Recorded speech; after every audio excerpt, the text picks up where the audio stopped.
Most fans remember Super Troopers as just another comedy from the early 2000s, but behind this low-budget film lies a story of real-life chaos, stubborn creative choices, and risks that nearly destroyed everything. The group known as Broken Lizard didn't just write jokes, they lived them. Many scenes you've watched dozens of times were pulled straight from their own wild experiences, and some secrets have stayed buried for over 2 decades. If you think you know this film, think again. Because the legendary opening sequence with those panicked kids, that actually happened. Number 1. The drug stop that really happened. The opening scene of the film didn't come from a writer's imagination. It came from real life. During a road trip years before production began, members of Broken Lizard found themselves in a situation that spiraled out of control.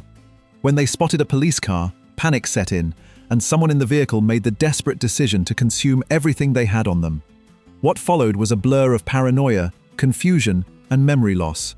The sheer absurdity of that night stuck with the group for years.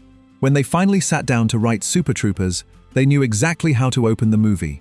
The fear, the irrational decisions, and the chaos translated perfectly into comedy. It became the foundation for the film's entire tone. That lived experience gave the scene an authenticity that audiences could feel, even if they didn't know the backstory. It wasn't written to be outrageous. It was written because it actually happened. And that's why it remains one of the most iconic and quoted openings in comedy history, instantly hooking viewers from the first frame. Number 2. The one man who paid for everything. Before the film became a cult classic, it was a project that nobody wanted to touch. Broken Lizard shopped their script around Hollywood, but studio after studio passed. The concept was too risky, the cast was unknown, and the budget didn't promise a safe return. It seemed like the movie would never get made, no matter how hard they pushed. Then, one private investor changed everything.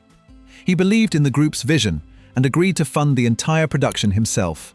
It was an enormous gamble, putting millions into a comedy with no stars, no studio backing, and no guarantee of distribution. But he trusted Broken Lizard completely and saw something others had missed. That trust came with something rare in Hollywood: total creative freedom. The group didn't have to answer to executives or compromise their jokes. Every weird idea, every boundary-pushing gag stayed in the script exactly as written. Without this single investor's leap of faith, the film simply wouldn't exist as we know it today. Number 3. The script was rewritten 20+ times. Many people assume this comedy was thrown together with loose improvisation and on-set riffing. The truth is the opposite. Broken Lizard approached the screenplay with obsessive precision, rewriting it more than 20 times before cameras ever rolled. Every joke was placed with intent, and nothing was left to chance. Their goal was simple: maximize laughs per minute.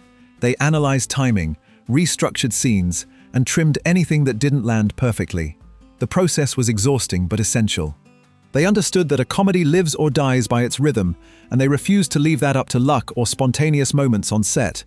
This grinding dedication is exactly why the movie holds up on repeat viewings. Lines that seem effortless were actually the result of countless revisions and heated debates. The film feels spontaneous, but every beat was calculated. That invisible craftsmanship separates forgettable comedies from ones that audiences quote for decades. Number 4. Studios wanted a famous lead actor. Early interest from Hollywood came with strings attached. Studios saw potential in the script, but they didn't trust Broken Lizard to carry the film themselves. The condition was clear: bring in a famous actor to lead the cast, or the deal was off. Executives wanted a proven box office name to reduce their financial risk. The group faced an impossible choice. Accepting would mean stepping aside from their own creation and watching someone else become the face of their work. It also meant losing control over the tone and direction they had carefully built through years of rewrites. Everything they valued was on the line. They walked away. Broken Lizard refused to hand over their project, even when it looked like that decision would end everything. The film sat in limbo with no clear path forward, but their stubbornness ultimately preserved the chemistry that made the movie special, something a hired star could never replicate or manufacture. Number 5. They acted like cops off-camera too. Wearing real-looking uniforms on set created unexpected opportunities for mischief. The cast discovered that when they stepped outside in full trooper gear, people actually believed they were law enforcement. And instead of correcting the mistake, they leaned into it and had some fun with the confusion. Between takes, they directed traffic, pulled over friends as pranks, and drove around like they owned the road. The line between performance and reality blurred constantly. Local residents had no idea they were watching comedians goof off. They genuinely assumed real officers were patrolling the area and keeping order. The crew walked a fine line between harmless fun and genuine trouble. One wrong move could have created serious legal problems for the entire production. But that reckless energy also fueled the film's authenticity. They weren't just playing highway patrolmen, they were living the role completely, even when the cameras weren't rolling. Number 6. A Shakespeare actor asked to join. Landing a classically trained actor wasn't part of the original plan. But when Brian Cox heard about the project, he actively pursued a role. The renowned performer, known for intense dramatic work, wanted to do something completely different. He was tired of serious parts and craved the chance to embrace pure absurdity for a change. His interest caught Broken Lizard completely off guard. They never imagined someone of his caliber would want anything to do with their scrappy, low-budget comedy. But Cox was determined. He saw the script, loved the irreverent humor, and insisted on playing Captain O'Hagan. His enthusiasm was genuine, infectious, and impossible to ignore. What he brought to the film elevated everything around him. Cox committed fully to the ridiculous material, delivering lines with the same intensity he'd give Shakespeare. His presence added unexpected credibility to the production and showed younger cast members what true professionalism looked like on set every single day. The contrast between his prestigious background and the lowbrow comedy made his performance even funnier and more memorable. Number 7. That syrup scene wasn't fake. One of the most memorable gross-out moments in the film required a disgusting level of commitment. The scene where a character chugs maple syrup wasn't achieved with camera tricks or prop liquids. The production tried substitutes, but nothing looked convincing enough on screen. The viscosity and color were always slightly off, and the camera picked up every flaw, so they used real syrup. Take after take, the actors had to drink the thick, sugary liquid while cameras rolled. The physical toll was immediate: nausea, sugar crashes, and genuine discomfort between setups. But Broken Lizard refused to fake it. If the gag was going to work and get the laugh they wanted, it needed to look absolutely real. That dedication to authenticity defined their approach to comedy throughout the entire production. They weren't interested in shortcuts or movie magic when practical solutions existed. The suffering was real, and audiences can sense it even without knowing the details. Watching that scene knowing what actually happened makes it both harder to watch and infinitely more impressive as a commitment to the craft. Number 8. Ursula's audition was completely wild. Casting the female lead could have gone in a conventional direction. The filmmakers expected polished performances and safe choices from actresses trying out for the part. But one audition shattered those expectations completely. Marisa Coughlan walked in and delivered something nobody saw coming, leaving the room stunned. Her reading was fearless, unpredictable, and borderline unhinged. She took risks that other performers wouldn't dare attempt in a professional setting where first impressions matter so much. Instead of playing it safe to land the job, she leaned into the absurdity and matched the energy Broken Lizard had cultivated for years. It was exactly what they wanted to see. The group valued comedic instincts over traditional polish or conventional Hollywood appeal. They needed someone willing to go to strange places without hesitation, and Coughlan proved she belonged from the very first moment. Her willingness to be weird secured the role instantly. That audition set the tone for Ursula's character throughout the entire film, making her a perfect fit for the chaotic world they created. Number 9. Some actors were actually tripping. The relaxed atmosphere on set occasionally crossed into unexpected territory. While filming certain scenes, some cast members weren't entirely sober. Substances made their way into the production environment, blurring the line between performance and genuine altered states. It wasn't planned or widespread, but it definitely happened more than once during the shoot. This created moments where reactions on screen were more authentic than anyone intended. The hazy, disconnected energy in certain scenes wasn't entirely manufactured through acting technique or careful direction.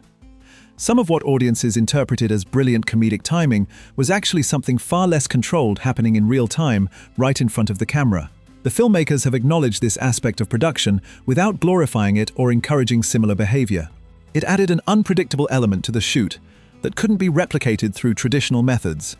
Whether this enhanced or endangered the final product remains debatable, but it undeniably contributed to the loose, anarchic feeling that defines the movie's unique atmosphere and distinctive comedic tone. Number 10. Most extras were their college friends. Filling background roles on a tight budget required creative solutions. Instead of hiring professional extras through casting agencies, Broken Lizard reached out to people they already knew. Friends from their Colgate University days drove out to set and populated scenes throughout the film. It was practical, affordable, and surprisingly effective for the production. The familiarity created a relaxed energy that translated on screen beautifully. These weren't strangers awkwardly hitting marks, they were buddies genuinely having fun together. The diner scenes, bar moments, and crowd shots all benefited from real chemistry between people who had known each other for years and shared countless memories together. This DIY approach extended beyond just saving money on the already tight budget. Having trusted friends around kept morale high during long shooting days that could have otherwise become exhausting. The cast could relax between takes instead of maintaining professional distance with unfamiliar faces. That comfort level bled into the final product, giving the film a warmth and authenticity that bigger productions with anonymous extras often lack entirely. Number 11. Farver's mustache was a lie. One of the most recognizable visual elements in the film wasn't real at all. Farver's thick, ridiculous mustache became iconic among fans, perfectly capturing his obnoxious personality. But Kevin Heffernan couldn't actually grow facial hair that matched the character's absurd look. The production needed a creative workaround to solve this unexpected problem. The solution was a prosthetic mustache applied before every scene. The makeup team carefully attached it each shooting day, ensuring continuity and believability on camera. It required patience and precision, especially during long shoots where sweat and movement threatened to loosen the adhesive.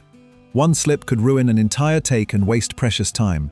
What seems like a minor cosmetic detail actually demanded significant effort behind the scenes. The mustache became so associated with Farver that most viewers never questioned its authenticity for a second. It's a testament to how even small visual choices require problem-solving on set.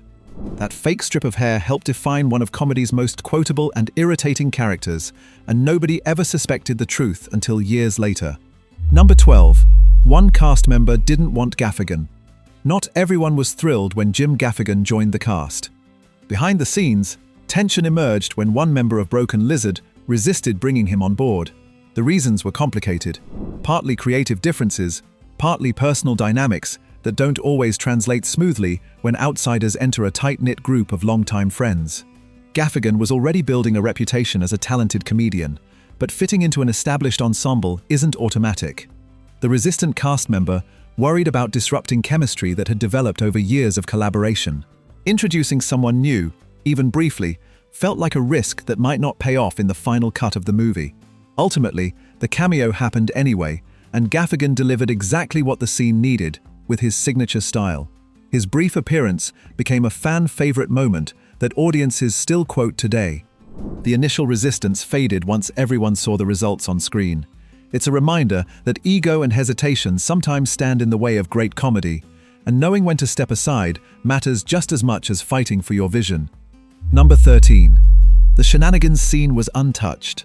Most scenes in the film went through endless revisions before reaching their final form, but the beloved shenanigans sequence broke that pattern entirely. The writers crafted it in a single pass, and it never changed from that original draft. Every line, every pause, every escalation stayed exactly as first written on the page. This almost never happens in comedy filmmaking, where timing is obsessively refined through multiple rewrites and test screenings. Jokes get restructured, punchlines get moved, and entire beats get cut when they don't land with audiences. But this particular scene had an inexplicable rhythm that worked immediately and needed no adjustment whatsoever. The cast recognized it instantly during rehearsals. The escalating back and forth built perfectly toward its payoff without requiring any tweaks or polish. Capturing lightning in a bottle like this remains rare in any creative process, let alone comedy where precision matters so much. That untouched scene became one of the most quoted moments in the entire movie, validating the writer's instincts and demonstrating that sometimes perfection arrives on the first attempt. Number 14. Farver insulted his real parents. One of the film's most cringe-worthy moments carries a hidden personal layer. The scene where Farver hurls brutal insults at an older couple wasn't performed with random actors. Kevin Heffernan's real parents played the victims of their son's verbal assault, sitting there while he berated them repeatedly on camera for multiple takes. Casting family members seemed like a fun idea initially, but the reality proved emotionally complicated. Heffernan had to deliver cruel lines directly to his mother and father, watching their reactions with each take. Even knowing it was all pretend, the discomfort was palpable on set. The words felt wrong coming out, regardless of the fictional context surrounding them. The commitment required to push through that awkwardness shows how far the cast would go for a laugh. His parents were good sports about the whole experience, understanding that comedy sometimes demands uncomfortable sacrifices from everyone involved. But repeating those insults take after take tested everyone's composure and patience.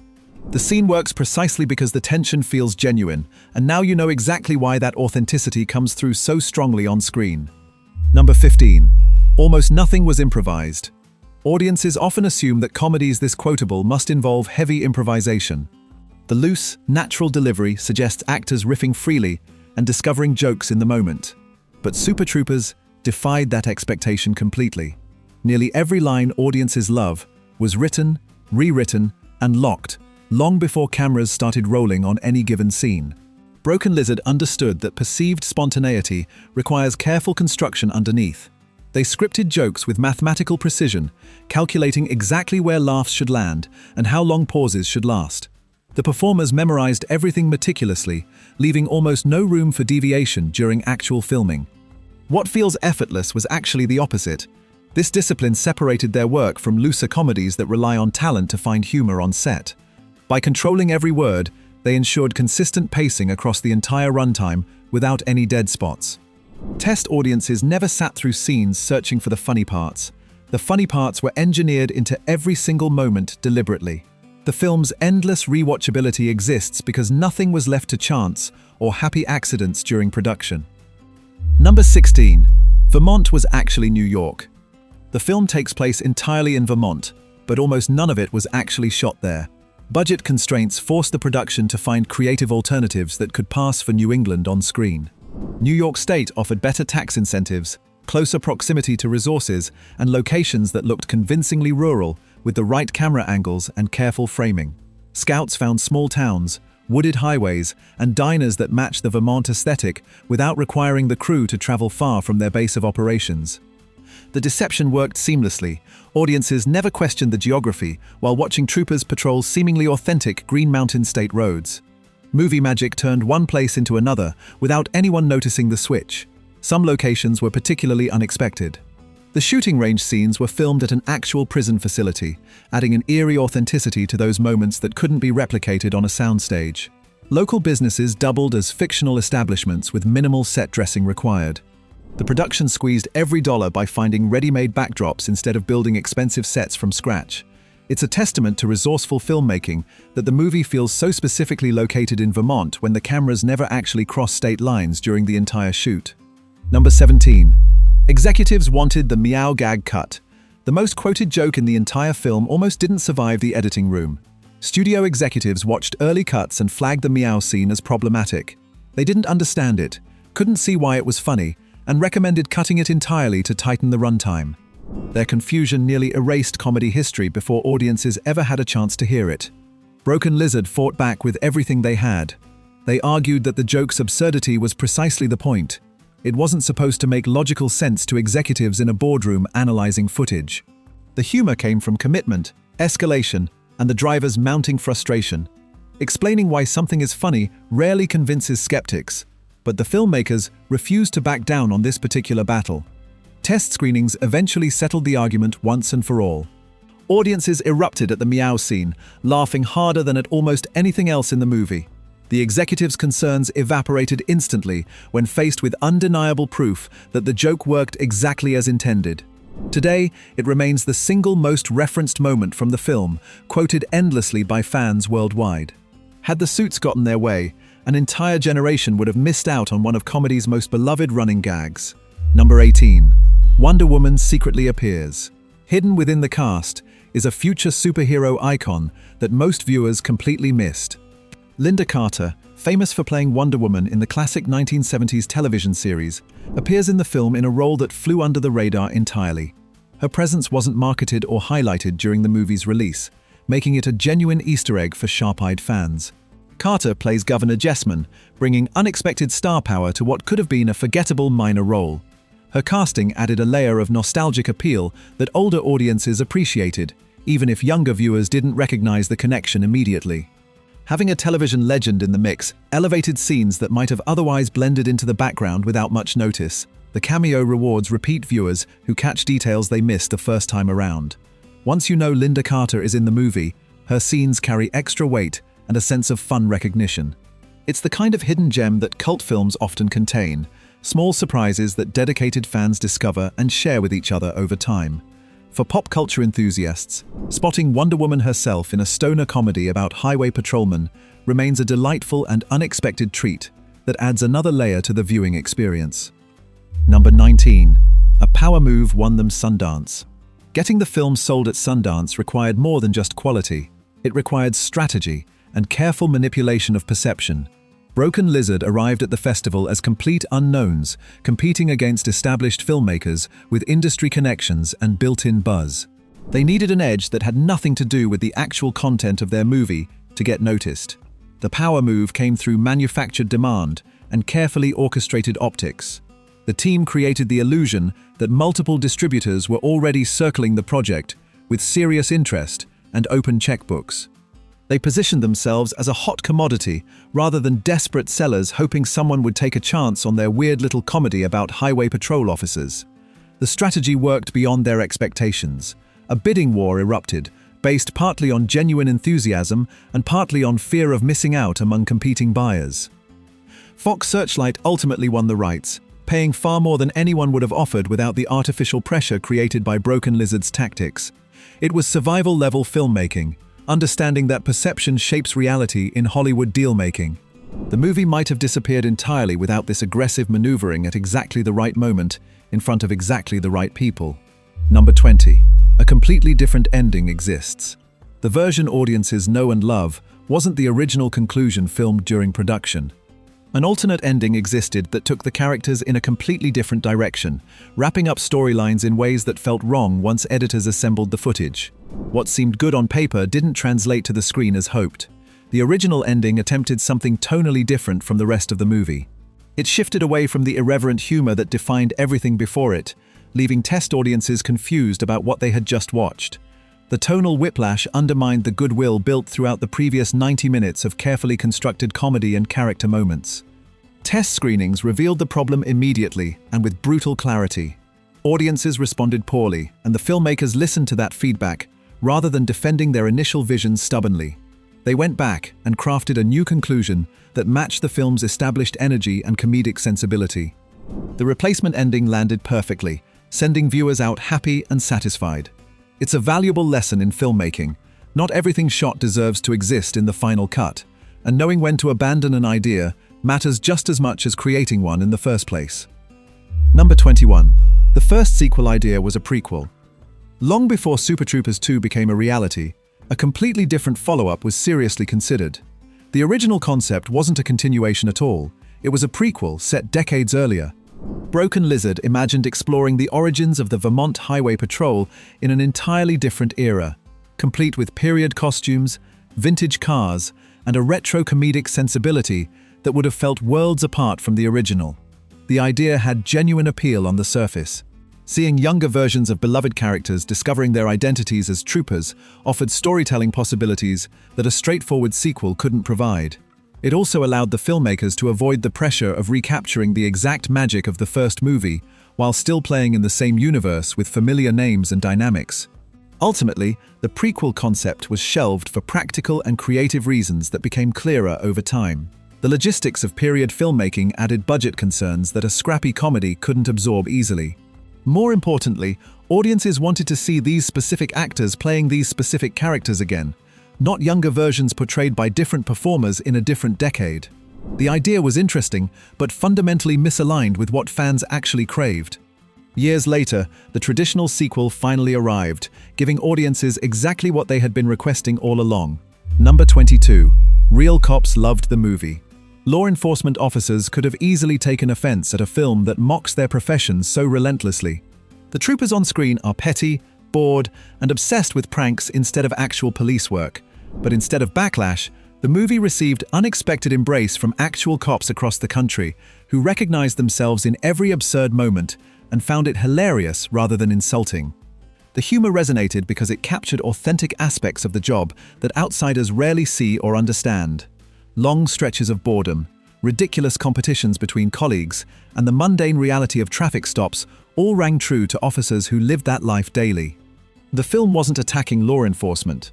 It was acknowledging the human absurdity that exists within any profession, especially one involving uniforms and authority.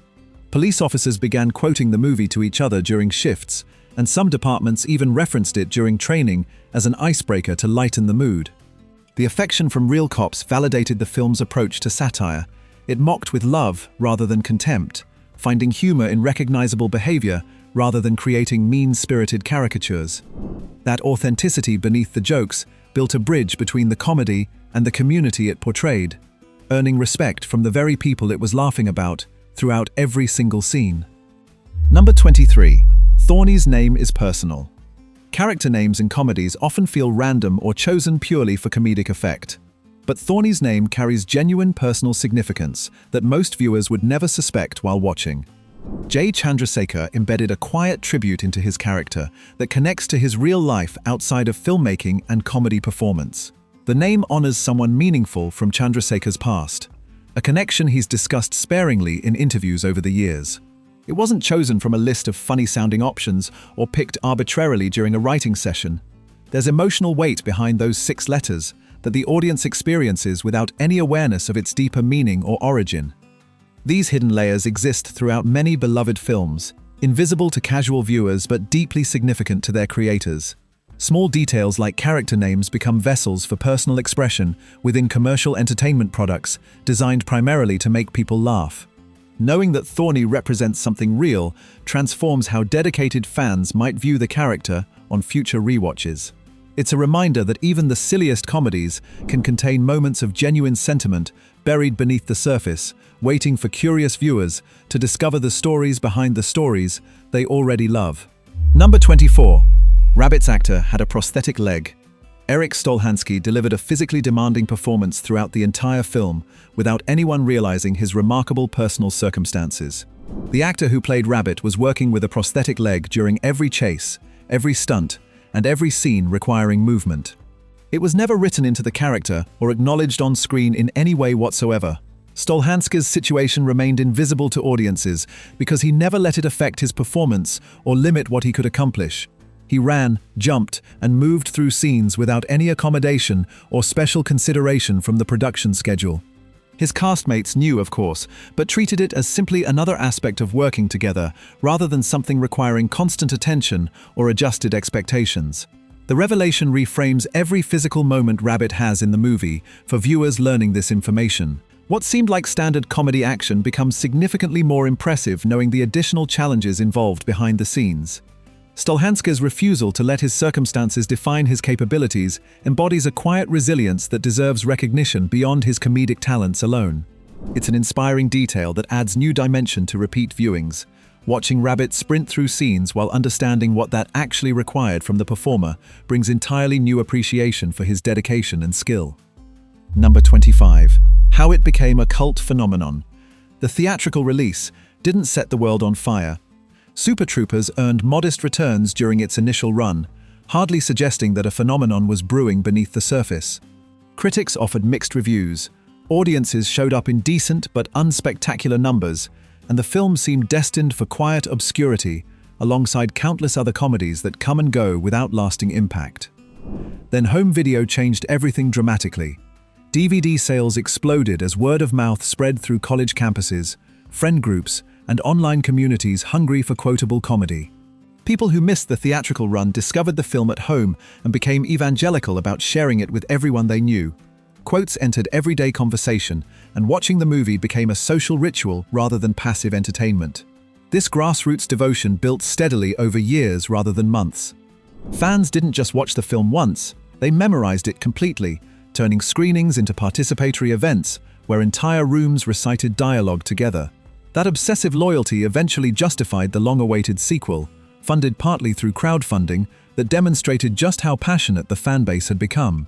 The journey from modest theatrical run to beloved cult classic proves that sometimes the audience knows better than the initial box office numbers suggest, and true connection with viewers matters far more than opening weekend statistics. Super Troopers survived because a group of friends refused to compromise. They turned down studio deals, funded their vision through a single believer, and rewrote their script until every joke landed perfectly. The chemistry on screen wasn't manufactured.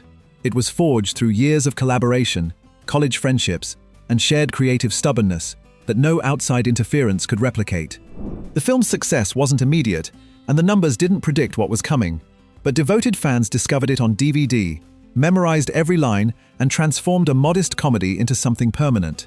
That grassroots loyalty proved more powerful than any marketing campaign or critical consensus ever could. If you enjoyed learning these secrets, hit like and subscribe for more behind-the-scenes stories. Drop a comment sharing your favorite moment from the film, or a secret we might have missed.